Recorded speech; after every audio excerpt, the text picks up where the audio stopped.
Russia has threatened to rescind its ratification of the 1996 nuclear test ban, aimed at ceasing all nuclear explosions worldwide. But this is just the latest in a series of moves meant to intimidate Ukraine and its supporters by an increasingly desperate Russia. Regardless, the resumption of nuclear testing by Russia could prove catastrophic and move the world closer to an actual nuclear conflict. The Comprehensive Nuclear Test Ban Treaty was adopted in 1996 and imposed a suspension on all nuclear testing above or below ground. The treaty was signed by both Russia and the US, but the US never ratified it. Lacking the signature of the lone global superpower made the treaty more of a guideline than anything signatories were compelled to enforce, though the world has maintained a ban on nuclear testing, broken only by North Korea since then. Deputy Foreign Minister Sergei Ryabkov stated that Moscow will move to rescind its ratification of the CTBT in order to mirror the US stance. However, he promised that Russia would not carry out any actual tests unless the United States did first. Given that Russia has zero credibility after recent events, it's not hard to imagine that Russia already has plans to carry out new nuclear tests and has a very specific goal in mind.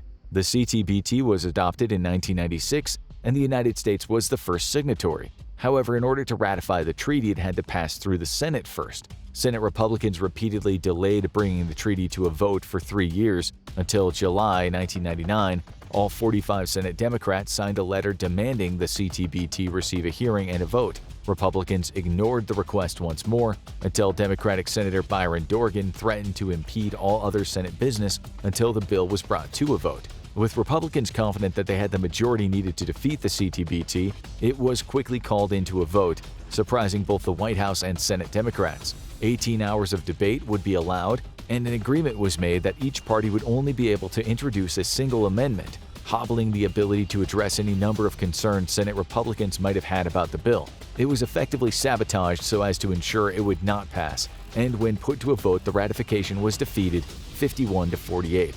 Republicans voted against ratification due to two chief concerns. They believed it was impossible to tell if the U.S. could maintain a reliable nuclear arsenal without future testing, and they were not confident that cheating could be detected.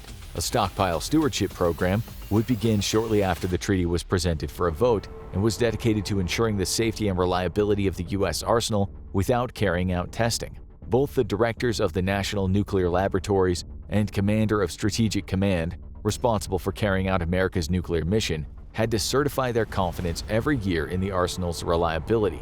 Even without further testing, it was deemed that America's arsenal was in fact ready and prepared for use. Both agencies have stated that there is no need for further testing. Concerns over cheating are equally unfounded, as the CTBT is responsible for a global monitoring system which partner nations all pay to maintain.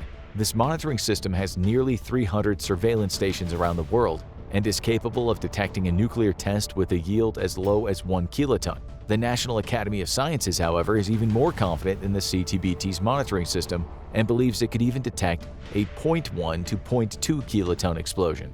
While at the time there was some credence that cheating could have taken place, there was no similar excuse in 2016 when U.S. Republicans once again voted against ratifying the treaty. This time, however, it's believed that the move was less out of any serious concern about U.S. capabilities and more about politics, as the bill was heavily supported by President Barack Obama and Senate Democrats. However, by not ratifying the CTBT, U.S. credibility is deeply affected on the global stage, and Russia has used America's failure to ratify as an excuse to revoke its own ratification of the treaty. Russia's actions are highly destabilizing at a time that the world finds itself in greatly increased nuclear tensions. Iran is believed to have enriched uranium to 86% after President Donald Trump's revoking of the Iranian nuclear deal, and many fear that a live test could follow at any time. Even more importantly, Iran could skip the testing process altogether and start building working nuclear weapons before the US or regional powers could do much to stop it. This would be a catastrophe for the region, as both Jordan and Saudi Arabia have promised that they will pursue nuclear programs of their own if Iran develops a working bomb. And we all know how peaceful and stable that region of the world is. India and Pakistan are also experiencing a period of heightened tensions again. Both sides could turn to the resumption of nuclear tests as a way to intimidate the other, and the intimidation game could turn into a real shooting match at the slightest provocation.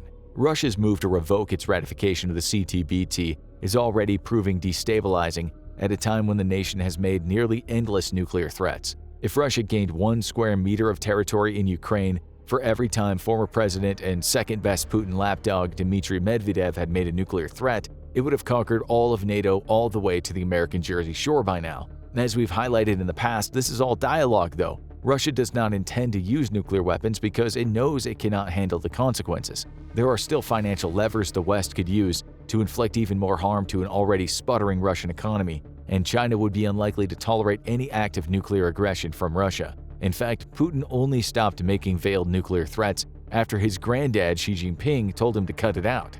There's also more kinetic consequences. When Putin's regime began to make threats about using tactical nuclear weapons in Ukraine, the United States had a private chat with the Russian Defense Ministry. What was said is unknown, but Russia ceased making threats of tactical nuclear strikes through its official channels almost immediately after. Russia's been using nuclear provocations in an attempt to do what its army cannot: deter the West from sending further aid to Ukraine. Shortly after Russia started getting stomped by Ukraine's military, Putin began to make nuclear provocations by, quote, putting Russia's nuclear forces on high alert.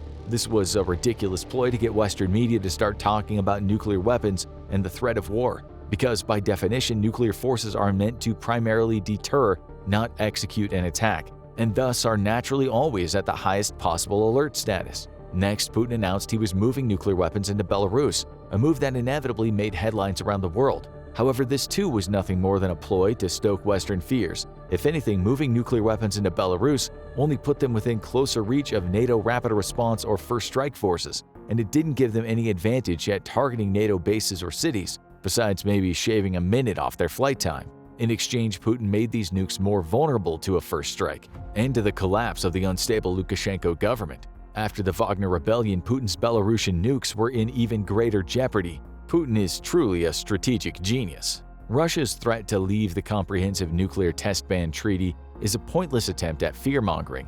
Though the West has done an excellent job at scaring itself silly to date, it's not even clear if Russia could actually undertake a series of nuclear tests at the moment. Like in America, there are significant legal hurdles to be crossed that even Putin's authoritarian government may find difficulty in doing. People living near the old Soviet test ranges simply don't want nukes going off there again. Then there's the cost and resources needed to conduct a testing regime. The actual cost to build a nuclear weapon is unknown, given that governments keep such figures close to their chest. However, estimates place it at several tens of millions of dollars, and this is just for the bomb itself. Additional costs for a successful test include the delivery system, personnel and equipment, and facilities that will all need to be rebuilt or renovated. At a time when Russia's already running a deficit in the third month of its fiscal year, such a program represents a titanic waste of money that could be better used elsewhere, like building more tanks. Yet that's not to say that there isn't a value to the nuclear test. It's just that it's a stupid allocation of resources. After all, a nuclear test would flex Russia's nuclear muscles, and judging by how the West has responded to Russia's constant threats, would likely have great propaganda value. As much as we've tried to educate people that Russia is incapable of escalating, there's a growing public perception that continuing to support Ukraine could somehow lead to the West going head-to-head against Russia. A nuclear detonation, whether a test or show of force, would unfortunately have a massive effect on global support for Ukraine. Or at least this is what Putin is backing on. NATO so far has largely agreed that it'll not be deterred by nuclear blackmail, and vowed to increase support of Ukraine in the wake of any nuclear attack or provocation, the nuclear slope being a slippery one. If NATO allows Putin to use nukes to threaten the world and get his way, it only encourages other nations to do the same. In the wake of nuclear blackmail or nuclear terrorism, the world must stand resolute. But a test or show of force could also backfire on Putin, rallying the world against him, including people in the nations where he currently enjoys popular support. The world has not forgotten the terror of the Cold War, and every nation on the planet knows that a nuclear exchange will have consequences even in the most remote areas of the planet. After a brutal campaign of war crimes against Ukraine, Putin dropping a nuke either in Ukraine or on an empty patch of Siberia somewhere could be the final nail in his own coffin. Russia's claimed that the only reason it's revoking its ratification of the Comprehensive Test Ban Treaty is because it has intelligence that the US is moving to conduct its own nuclear tests. This is naturally nonsense. Russia has zero credibility, and this is why.